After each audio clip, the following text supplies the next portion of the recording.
اوله مرحله د انسان چې انسان کوم ورځ باندې مري یوم الموت د ذوالقعدن دا ورځ چې کومه ده اوله مرحله په انسان باندې دغه ورځ د ذوالقعدن راځي. دا هغه ورځ چې الله پاک ملائکو ته حکم وکړي چې زما یو بنده له مرګ د هغې نیټه نن پوره شوې ده، ژوند یې ختم دی او نن یې د مرګ ورځ ده، ورشئ او د هغې نه روح والئ، د هغې نن د خپل رب سره ملاقات کیږي. د انسان د زندګۍ د ختمېدو دغه ورځ لیکن د یوې خبره دا چې انسان له پته مني چې زه به نن ورځ مرم. اول ته الله پاک په دې باندې د مرګ فرشتې مقرر کړي او حکم یې ورکړی چې ورشئ او زما فلاني بنده نه روح والئ او دې له پته نه.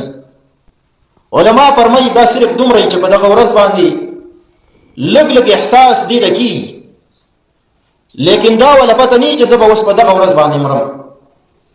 علما فرمایي که چې کله نیکعمله سړی په کومه ورځ باندې مري نو د دې زړه په دغه ورځ باندې ډېر زیات خوشحال او زړه په دغه ورځ باندې مطمئن په کومه ورځ چې مؤمن سړی مړ کېږي.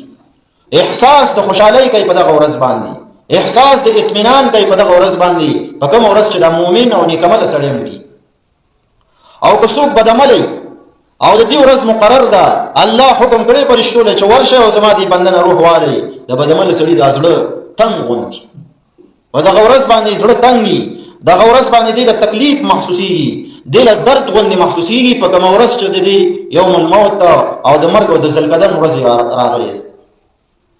نو الله فرمایي په دغه ورځ باندې سورې بقره کې راځي 283 نمبر آیت کې چې زما بندګانو د دغه ورځې نه ویریږئ، دغې له تیاری وکړئ کومه ورځ چې ستاسو د مرګ دپاره مقرره ده.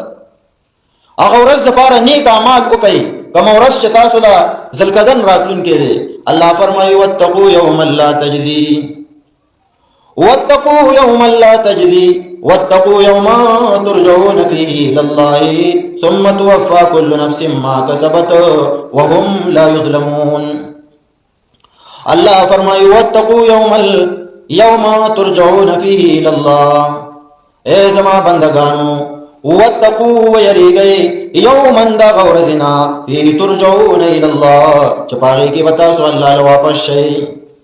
الله پاک تاسو دنیا لا د یو ژوند لپاره رالیږلي وئ، یو مقصد لپاره رالیږلي وئ، هغه مقصد نن ختم شو، هغه ژوند د زندګۍ نن ختم شو، هغه روح نن په پرواز باندې دی. واتقوا یوما ترجعون فيه الى الله، الله وایي هغه ورځ دپاره تیاری وکئ، هغه ورځ دپاره ویریږئ کومه ورځ باندې به چې تاسو الله له واپس شئ.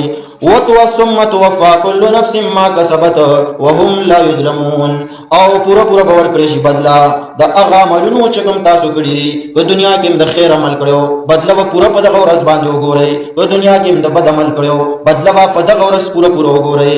هیڅ شی به درنه کم نشي، ټوله بدله به مکمله درکړی شي. اوس ځان سره سوچ پکار دی چې دغه یوم الموت د دغې ذوالقعدن ورځې دپاره موږ او تاسو څه کړي. موږ سره داسې څه شی شته دی چې په دغه ورځ چې کله زموږ د مرګ ورځ مقرره ده فرشتو له حکم وشي چې ورشئ زما بنده نه روح واخلئ، او موږ سره داسې څه شی شته دی چې په دغه ورځ باندې موږ مطمئن شو. دا اوله مرحله